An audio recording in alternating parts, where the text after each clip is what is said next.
Hello everyone, welcome to India Buddy. आप सभी का स्वागत है आपके अपने चैनल इंडिया बडी में। Students CBSE, ICSE, Maharashtra board और भी बहुत सारे बोर्ड के जो स्टूडेंट्स थे उन्होंने मिलके एक पिटीशन फाइल की थी सुप्रीम कोर्ट में कि बोर्ड एग्जाम को 10th एंड 12th का बोर्ड एग्जाम को कैंसिल करें।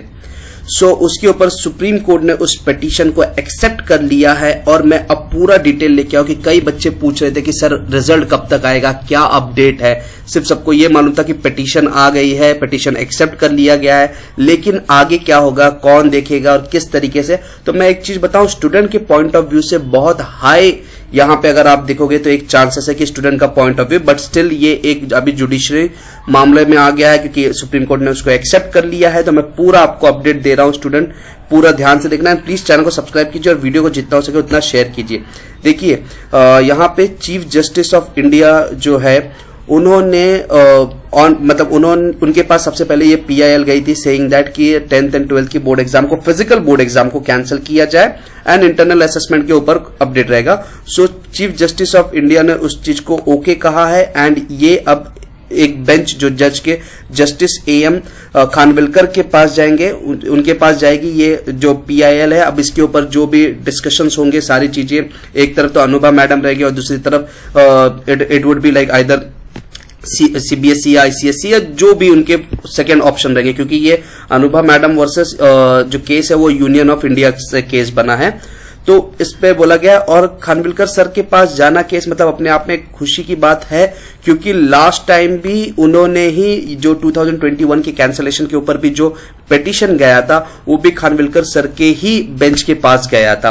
तो यहाँ पे एक चीज है कि खानविलकर सर ने लास्ट ईयर भी इस चीज को मैनेज किया था और अभी भी, तो यहाँ पे एक पॉजिटिव पॉइंट जो दिख रहा है। दूसरी इंपॉर्टेंट चीज है कि इसमें क्या क्या डिमांड हुए, बहुत ज्यादा डिमांड्स अगर आप देखोगे तो बहुत सारे बच्चों लोग को पता नहीं है। यहाँ पे पहली चीज बोल दी गई है कि स्टेट गवर्नमेंट बहुत ज्यादा फोकस है कि बच्चों को बोर्ड एग्जाम करवाने के लिए, लेकिन बच्चे इससे सेटिस्फाइड नहीं है और बच्चों का मानना है कि फिजिकल बोर्ड एग्जाम कैंसिल होने चाहिए। साथ ही साथ ऑनलाइन लेक्चर्स नहीं हुए हैं, इसमें ऐसा मेंशन किया गया। इसमें बोला गया है कि almost 98% of the school and the colleges of all the state have not conducted any online classes for the student in that period, जो लॉकडाउन का पीरियड था, मतलब जून से लेकर दिसंबर तक का। तो यहाँ पे इंपॉर्टेंट चीज ये है कि 98% कॉलेजेस एंड स्कूल ने नहीं किया और ये एक बहुत वैलिड पॉइंट है, क्योंकि अगर इतना हुआ तो बोर्ड एग्जाम कैसे किया जाए। और बोला गया कि स्टेट गवर्नमेंट एंड एजुकेशन ने बोला है कि सिर्फ 100 डेज के ऑफलाइन क्लासेस लेके उसके बाद ऑफलाइन एग्जाम कर दिया जाए, जो पॉसिबल नहीं है। तो अब यहाँ पे क्या क्या होने वाले स्टूडेंट्स, यहाँ पे होगा कि ये पिटीशन गया, इसके ऊपर डिस्कशन चलेगा। रिजल्ट मेरे हिसाब से आप एक्सपेक्ट कीजिए कि इस वीक के एंड तक आएगा, लेकिन मैं रोज का आपको अपडेट बताता रहूंगा कि क्या नए नए अपडेट आए हैं। लेकिन साथ ही साथ यहाँ पे अब डिस्कशन जो होगी वो होने वाली है कि आपके अल्टरनेटिव असेसमेंट की एक कमिटी बनानी चाहिए, क्योंकि यहाँ पे डिमांड किया। और मध्य प्रदेश की जो एग्जाम है जो 17 फरवरी से स्टार्ट हो रहा है, तो उसके ऊपर भी बोला गया है कि इस पॉइंट को रखा गया है कि मध्य प्रदेश के भी 10th एंड 12th के एग्जाम्स को फॉर पर्टिकुलर टाइम तक उसको होल्ड पे रखना चाहिए, ऐसा रिक्वेस्ट किया गया है।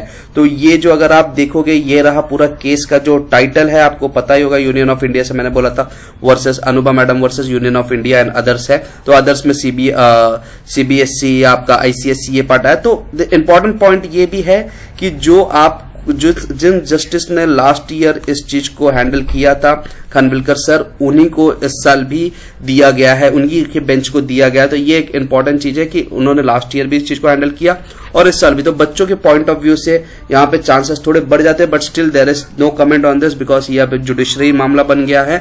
एंड इंपॉर्टेंट चीज यही है स्टूडेंट कि आप खुश रहिए, क्योंकि अब आप एक बहुत सही रास्ते की तरफ बढ़ रहे हैं एंड जो स्टूडेंट्स की एक्सपेक्टेशन थी वो भी एक बड़ी तरफ जा रही है। अब स्टेट गवर्नमेंट और बाकी सभी को बताना पड़ेगा कि उनको एग्जाम क्यों चाहिए एंड उनको जस्टिफाई भी करना पड़ेगा कि 98% अगर ऑनलाइन क्लासेस नहीं हुई है तो फिर वो बोर्ड एग्जाम कैसे ले रहे हो, और वो जस्टिफिकेशन बहुत ज्यादा मुश्किल पड़ने वाली है स्टेट गवर्नमेंट या सीबीएसई या आईसीएसई को। तो very very very high chances students की आपको बहुत अच्छे अच्छे न्यूज ये वीकेंड तक मिलेंगे। सो प्लीज चैनल को सब्सक्राइब करके रखिए, मैं आपको ऐसे ही अपडेट देता रहूंगा फुल इन्फॉर्मेशन के साथ, क्योंकि ये इंडिया बडी है, no time pass only information.